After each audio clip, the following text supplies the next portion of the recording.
ಗಣೇಶ ಹಬ್ಬ ಮತ್ತು ಈದ್ ಮಿಲಾದ್ ಹಬ್ಬದ ಆಚರಣೆ ಪೂರ್ಣಗೊಳ್ಳುವವರೆಗೆ ಮುಂಜಾಗ್ರತಾ ಕ್ರಮವಾಗಿ ಸಾರ್ವಜನಿಕ ಶಾಂತಿ ಮತ್ತು ಸುವ್ಯವಸ್ಥೆ ಕಾಪಾಡುವ ಹಿತದೃಷ್ಟಿಯಿಂದ ದಿನಾಂಕ 27/8/2025 ರಿಂದ 15/9/2025 ರವರೆಗೆ ಡಿಜೆ ಸಿಸ್ಟಮ್ ಬಳಕೆಯನ್ನು ನಿಷೇಧಗೊಳಿಸಿ ಆಯಾ ಜಿಲ್ಲೆಯ ಜಿಲ್ಲಾಧಿಕಾರಿಗಳಿಗೆ ಸರ್ಕಾರ ಸೂಚಿಸಿದೆ.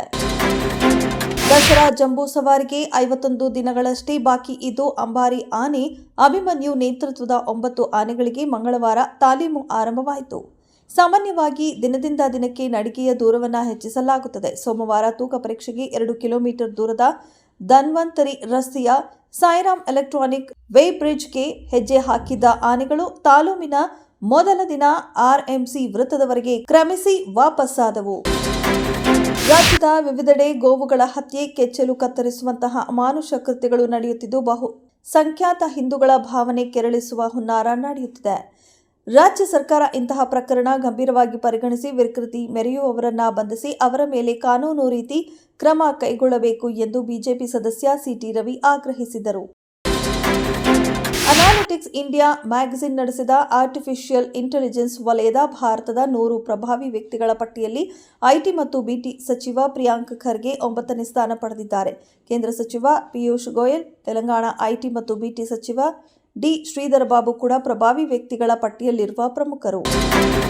ಬೆಂಗಳೂರು ಸೇರಿದಂತೆ ಕರ್ನಾಟಕದ ಸಾಕಷ್ಟು ಕಡೆಗಳಲ್ಲಿ 1 ವಾರಗಳ ಕಾಲ ಭಾರೀ ಮಳೆಯಾಗಲಿದೆ. ಕರಾವಳಿ, ಉತ್ತರ ಹಾಗೂ ದಕ್ಷಿಣ ಒಳನಾಡಿನ 19ಕ್ಕೂ ಹೆಚ್ಚು ಜಿಲ್ಲೆಗಳಿಗೆ ಯೆಲ್ಲೋ ಅಲರ್ಟ್ ಘೋಷಿಸಲಾಗಿದೆ.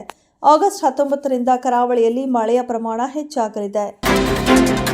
ಪರಿಶಿಷ್ಟರ ಒಳ ಮೀಸಲಾತಿ ಸಂಬಂಧದ ನ್ಯಾಯಮೂರ್ತಿ ನಾಗಮೋಹನ್ ದಾಸ್ ಆಯೋಗದ ವರದಿಯನ್ನು ಸಚಿವ ಸಂಪುಟದ ಸಭೆಯಲ್ಲಿ ಏಕಪಕ್ಷೀಯವಾಗಿ ಅನುಮೋದನೆ ಮಾಡಬಾರದು. ಅನುಮೋದನೆ ಮಾಡಿದರೆ ಸರ್ಕಾರದ ವಿರುದ್ಧ ಹೋರಾಟ ರೂಪಿಸಲಾಗುವುದು ಎಂದು ಪರಿಶಿಷ್ಟ ಜಾತಿಯ ವಿವಿಧ ಸಮುದಾಯಗಳ ಸಂಘಟನೆಗಳ ಮುಖಂಡರು ಎಚ್ಚರಿಕೆ ನೀಡಿದ್ದಾರೆ.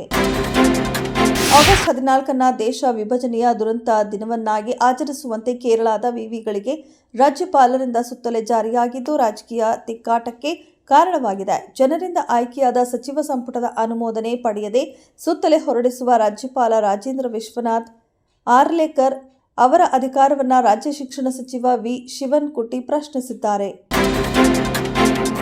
ಅಮೆರಿಕದ ಅಧ್ಯಕ್ಷ ಡೊನಾಲ್ಡ್ ಟ್ರಂಪ್ ಮತ್ತು ರಷ್ಯಾ ಅಧ್ಯಕ್ಷ ವ್ಲಾಡಿಮಿರ್ ಪುಟಿನ್ ಅವರ ನಡುವೆ ಇದೇ 15ರಂದು ನಡೆಯಲಿರುವ ಮಾತುಕತೆಯು ಜಾಗತಿಕ ಮಹತ್ವ ಪಡೆದುಕೊಂಡಿದೆ. ಈ ಬೆಳವಣಿಗೆಯನ್ನು ಕಚ್ಚಾ ತೈಲ ಬೆಲೆ, ಹೆಚ್ಚುವರಿ ಸುಂಕ, ಮಾರುಕಟ್ಟೆಯ ಸೂಚ್ಯಂಕಗಳ ಏರಿಳಿತ ಸೇರಿದಂತೆ ನಾನಾ ಆಯಾಮಗಳಿಂದ ವಿಶ್ಲೇಷಿಸಲಾಗುತ್ತಿದೆ.